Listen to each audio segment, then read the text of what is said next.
name's Chris Kamara. I was born a few years ago, I have to say, in Middlesbrough, and I started my footballing career at Portsmouth. Went back to Swindon, went from Swindon to Stoke City. From Stoke City I went to Leeds United. From Leeds United I went to Luton Town. From Luton I went to Sheffield United. From Sheffield United I went to Middlesbrough. From Middlesbrough I went back to Sheffield United. From Sheffield United I went to Bradford. I became the manager of Bradford, and then I became the manager of Stoke City. And after that I went into Sky, and that's where I am today.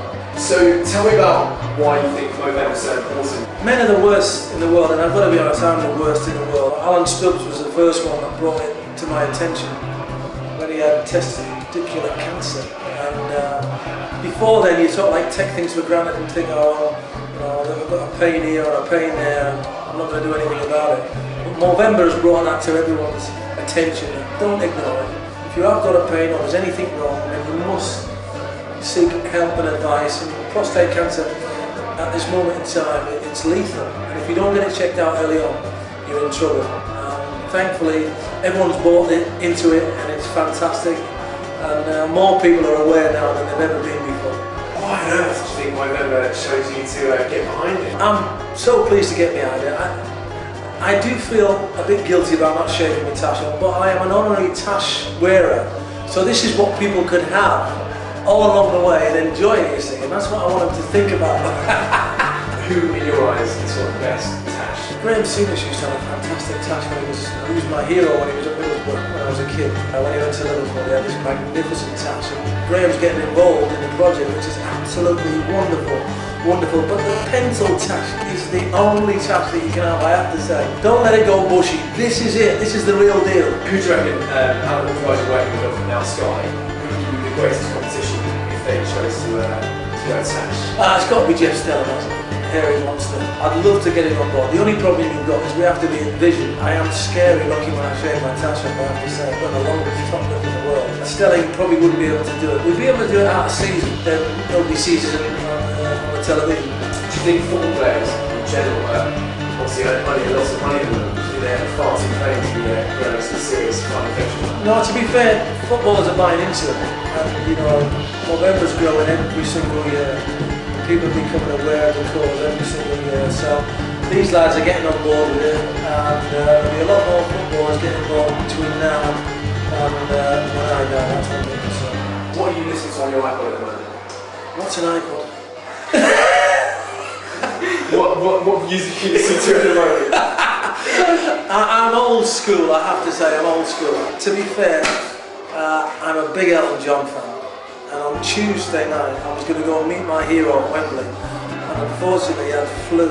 I can't believe I had a meet and greet with Elton John, and he had flu, but I'm going to meet and greet with him in December when the concert's rearranged. Rumour has it on the grapevine that Mr. Chris Kamara was doing some singing the other night at Café de Paris. Yeah. Talk us through it. Well, we used to sing at the Pigalle. This fella called Johnny, who organises the Quiche Lounge, it's called. He's a fantastic fella. We used to sing at the Pigalle, and we moved from the Pigalle now to the Café de Paris. I did the one on last night at the Café de Paris. 550 people in there. What a wonderful atmosphere it was. Terrific. And I did a few of Elton John numbers, I have to say. I did Brown Eyed Girl to start with, Van Morrison, The Bitch Is Back, Elton John. Then I went off. Bobby Dabro came on as the last act. Me and him did the Don't Let the Sun Go Down on Me. He was George Michael, and I came on and did the Elton John bit. It's all Elton John orientated, I have to say. And we're back on December the 22nd, so if anybody's in and around the area, get yourself down to the Café de Paris on December the 22nd. What's your favourite TV show at the moment? To be fair, I only watch Sky Sports.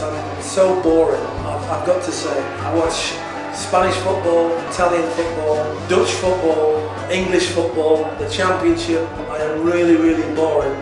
Football is everything. You know, it's my life. I'm assuming you've been approached, and I know you've been approached, obviously, to talk about the World Cup. I am. I'm doing the advert with the England boys. How good is that, eh? Me, Wayne Rooney, Rio Ferdinand, Peter Crouch, Theo Walcott, John Terry. We're doing the advert with me and Ray Winston on the 10th of November. How good's that, eh?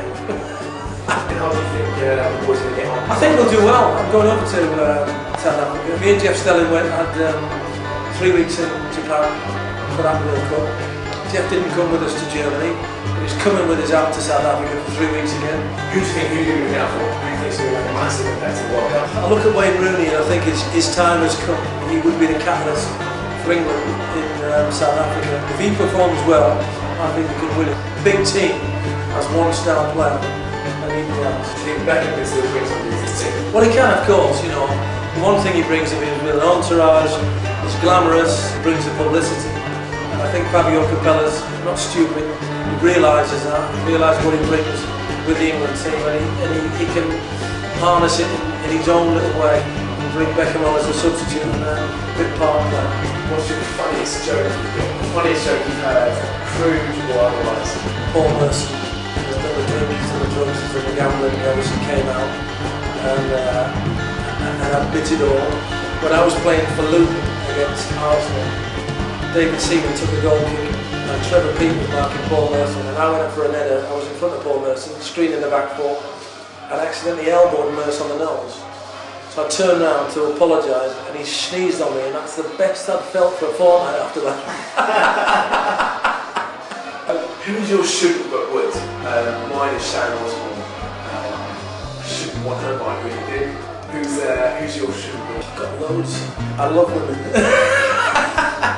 Peter is a good friend of mine, page 3. She's climbing Kilimanjaro to help me heroes at this moment in time. So look up Peter from page 3, she's gorgeous.